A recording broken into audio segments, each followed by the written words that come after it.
We have 15 million American homes in the United States that are substandard. 5 million American homes in the cities of the United States that lack plumbing of any kind. And yet, in spite of the fact that our population is steadily increasing, this year in September, we built 30% less homes than we did a year ago. I believe we're going to do better.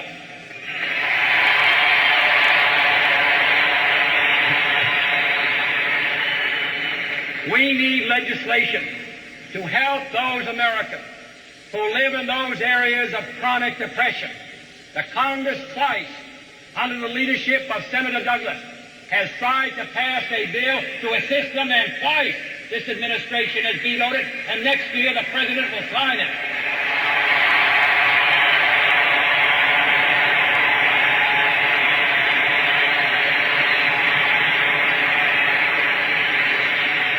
And we have millions of Americans whose full and equal rights under the Constitution, regardless of their race or their creed or their color, has been recognized in law but unfulfilled in fact.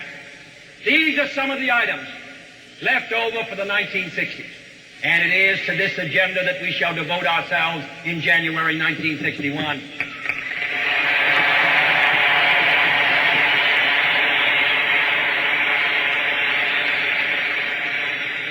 Thirdly, I have in this campaign not merely attempted to prolong the present, but look forward to the future. If we are to educate all of our children in the next 10 years who will be going to our schools and applying to our colleges, we will need more teachers than we now have in the service by double.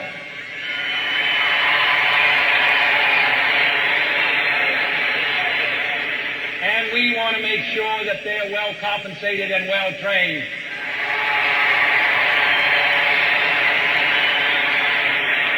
By 1970, there will be twice as many of your sons and daughters, twice as many, applying for admission to college as applied this year.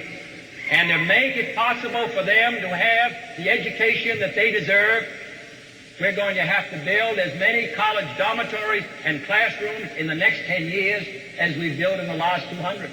These are some of the problems that this United States of ours faces, some of the opportunities. And I want to make it clear, as an American, that I'm not satisfied to have 35% of our brightest boys and girls who graduate from high school never see the inside of a college because they can't afford to go.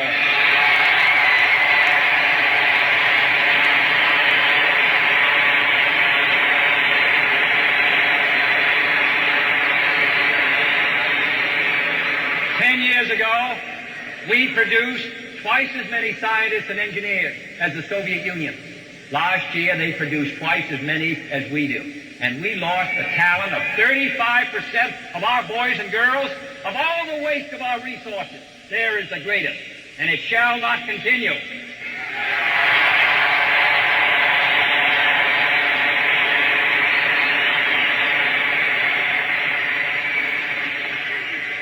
These are new areas of concern. The spread of nuclear weapons. There is a possibility by 1962 that communist China will have an atomic capacity. The conversion of fresh water from salt water. Can you imagine what that will do for the world? The first country that's able to do that will earn far more prestige than we lost by being second in outer space. The harnessing of atomic energy for peaceful use, the conquest of outer space, not merely for military advantage, but for the service of all mankind. These are some of the opportunities that stretched before our country in the 1960s. Fourth, I've tried in this campaign to emphasize that we must face up to all of our problems and opportunities realistically. As long as we have $9 billion worth of food stored and in some cases rotting away, while hundreds of millions of people go to bed without a decent diet around the world, we should not be satisfied.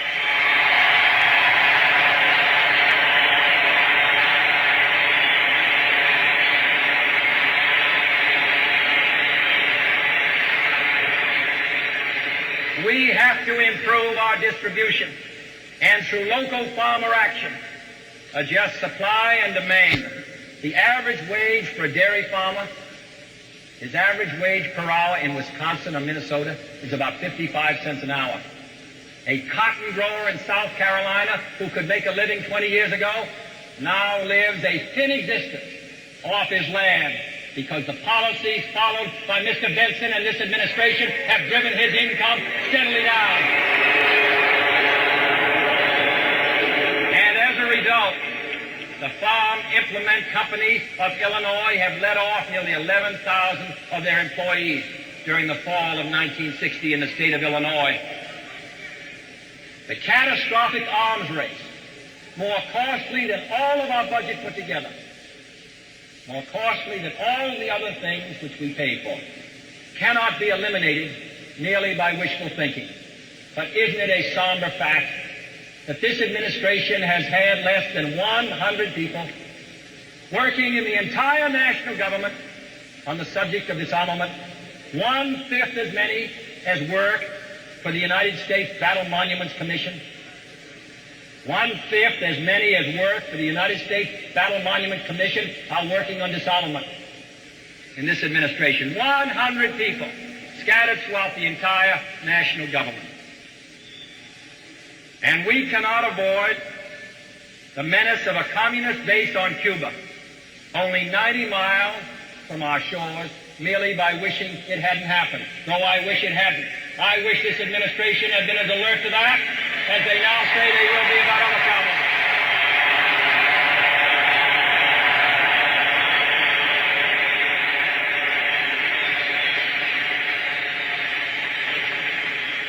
But Castro is not the only problem, and we have to make sure in the 1960s that other Castros do not arise.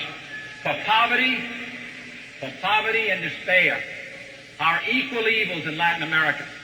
In northeast Brazil, where living standards are so miserable that in 2 villages this year not one baby lived beyond 1 year of age.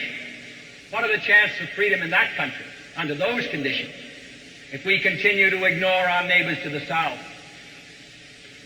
We need a program of concerted effort of attack on these problems in Latin America, or otherwise Castros are going to spring up all over South America in the next 5 years.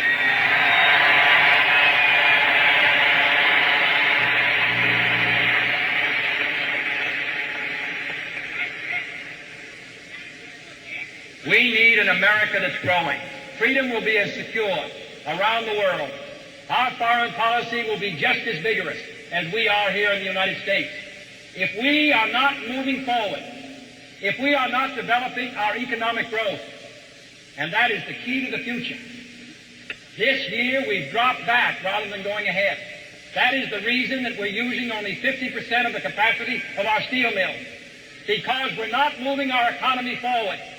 And all the talk and all the speeches that may be held on fiscal responsibility, the whole point, the whole question of balancing our budget depends upon our moving our economy forward. The largest unbalanced budget in the history of the United States was 2 years ago, $12 billion because of the recession of 1958. Already this administration has predicted a tax lowering of $4 billion worth of receipts. Not because expenditures have gone up, but because of the slowdown in the American economy.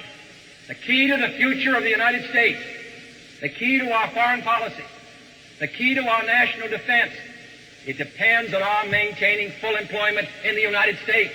Depends upon our using our facilities and our manpower. Then we can meet these programs and meet our obligations and move ahead. But this administration has permitted a recession in 1954, a recession in 1958, and now in 1960 we begin to slide again, possibly to a recession in 1961.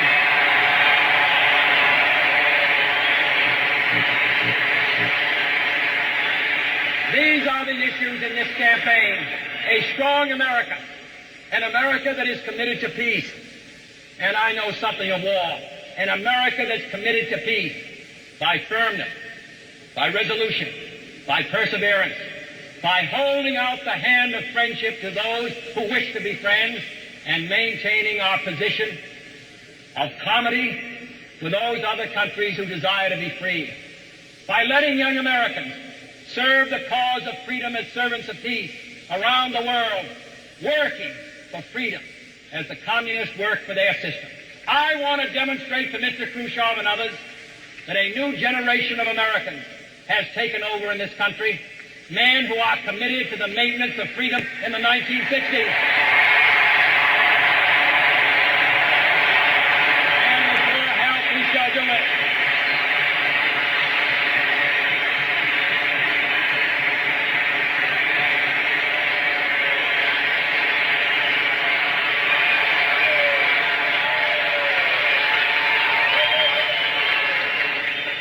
I believe that as a counter to the flood of well-trained and competent tacticians now helping nations with their problems which the communists are sending out, I believe an American Peace Corps as a supplement to our selective service that now draws only a fraction of our young men could be trained to help these people live a life of freedom in agriculture, in handiwork, in road building, in government and other skills.